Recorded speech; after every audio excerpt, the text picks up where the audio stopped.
Just remember, to be the man, you have to beat the man. He's still going.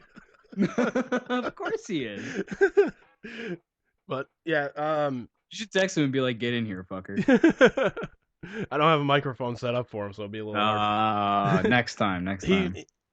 Yeah, I think the next podcast I'm going to try and get him on here and just kind of shoot the shit with us. We should do it like a Friday or Saturday night. That way he can That way he doesn't have to wake up early for work or anything like that. So yeah. But that'd be funny as hell. But yeah, anyways, so yeah, that's the long and short of the whole radio story.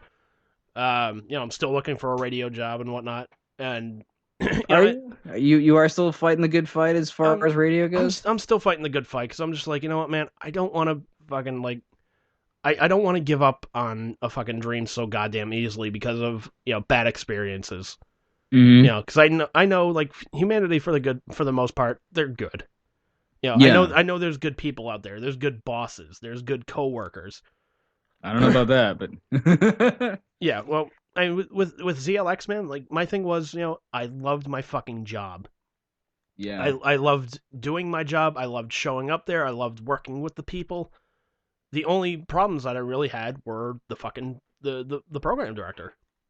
Yeah, that was really. And it seems like that was kind of not really your problem with the other place. It seems like that was more like politics got in the way because you would have enjoyed your job if you could have done it under the terms that you thought you had agreed to. It was just that things quickly unfolded and became not at all what you thought they were going to be, and as a result became something you definitely didn't want to show up for. Exactly. I was just like, why am I even here now? Yeah. And actually, here's the thing, man. Like, I actually went back and listened to the old podcast, and I started remembering like other shit that was happening. Tell you a quick story, man. Like this was like probably the closest I'd ever come to like punching the program director, other than the incident with my dad and whatnot. This is from ZLX. Yeah, this is from the ZLX years. Mm-hmm. So I work at the station that morning. I worked the morning show. Braden is already off because he's getting final preparations for the wedding all set and whatnot. So the basic plan is I go from ZLX, I drive home, pick up my suit and whatnot. Not even really suit, just button down shirt, dress pants, and like my shirt was it was a black button down shirt and a like electric like bubblegum pink tie. Mm-hmm. And I said, man, this looks fucking sharp as shit, dude. even my mom, who's like, oh my god, no, get the black, maybe with a blue or a red. I was like, what about black and pink? And she goes, okay, that's actually pretty sharp. Yeah, go for it. So, the wedding. You're like, you called me sharp. Yeah, I was like, damn, smooth motherfucker. at least in my mom's eyes, which means jack shit. But hey, you know what? It's a small fucking victory. I'll take it.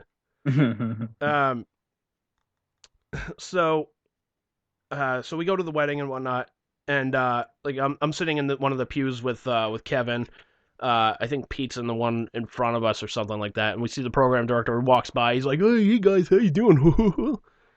And he fucks off to another part with his wife and whatnot. So basically the plan was, after the wedding, I talked to Kevin and Pete outside. I was like, yeah, it was a nice ceremony and whatnot. You almost said funeral, didn't you? I did. That was a nice funeral. That's a nice funeral. It's a damn fine funeral, if I do say so myself. I know. It was such an amazing funeral. They didn't even bury anybody. That's fucking amazing. It would be so great if you fucked it up that way in like real life, and you're like, man, that was a nice funeral, and they're just like, what the fuck are you talking about? Like, you went to a funeral during a wedding? That's amazing. Anyways, so they said, hey, we're gonna go to this bar that's nearby, or like we're gonna at least find a bar nearby and just go like share a beer, because like the reception wasn't for like another like hour and a half, 2 hours, something like that. So I was like, yeah. They're like, yeah. Do you wanna come with us? I was like, fuck yeah, dude. Let's fucking do it up, man. Mm-hmm. So and just keep in mind, I'm fucking like I know I told you the other story about what happened on the way back, but fucking just keep in mind I'd been working like since like 3:30 that morning. Mm-hmm. So yeah, so we get to before we leave, they're like, oh, by the way, Mike's coming with us. I'm just like, oh fuck. They said, come on, man, we're not in a work environment. You don't have to worry. I'm like, all right, whatever, man. Maybe this is like the thing that buries the hatchet. And he's like, all right, maybe Slip's kind of cool, whatever. So we eventually find this fucking bar that would have been, the only way I can describe it would be Leatherhead's living room. Oh Jesus. Yeah. Or Leatherface. Yeah, Leatherface. So cozy. Yeah, so kind of like a cozy, falling apart shack with a jukebox and a bar. I'm like, fuck, man, we're out. I'm like, fuck, man, we're out on the fucking Cape here. Like, shouldn't shit be like a little bit nicer than this? So, Kevin goes buys the first round. Kevin buys like first round of beers, and I'm drinking my beer at the time I actually drank. So, just kind of sitting around, just shooting the shit with everybody. And Mike looks at me, looks at my tie. He's like, yeah, nice tie. By the way, you're here by yourself, right? I was like, yeah. He's like, what's the matter? Boyfriend couldn't make it? I'm like, you motherfucker. Wow. I'm just like fucking cracking it. Oh, man. Like, I wanted to leap across the... Actually, he was sitting right next to me. I could have reached over and punched him right in the dick. I was like, that motherfucker. Like, whatever. And like the thing was, like, I couldn't make a joke back because like you could make fun, he can make jokes about you, but you can't make a joke about him. He could dish it out, but he couldn't take it. Exactly. Huh? Exactly. So I see, like, that kind of person. Yep. I was like, that motherfucking son of a bitch. So I've met assholes like that before. Yeah. Not exactly pleasant people to be around. No. So I just kind of sat there just silent. I was just like, you gotta be fucking kidding me, dude. I'm just like, whatever. You know what? Maybe the fucking reception, he won't be sitting anywhere near you. And hopefully shit'll be cool. I get to the reception, I kind of sit down with everybody. There's everybody from the morning show. We're all sitting at the same table, and I see there's 2 empty seats next to me. I'm like, dear God, no. Please, no. Next thing I know, there he is, sitting right down next to me. Fuck. I'm like, you gotta be fucking kidding me. God fucking damn it. Doesn't say a fucking word to me the rest of the night. I'm just like, you know what? It's fucking best. Because I mean, how great would that be if I go off on the fucking... Yeah, how great would that look if I go off on the fucking program director during the producer's fucking wedding?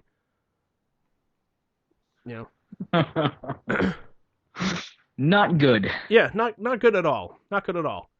So, yeah, basically the guy, he's a fuck ass that basically called me gay because I was wearing a fucking pink tie.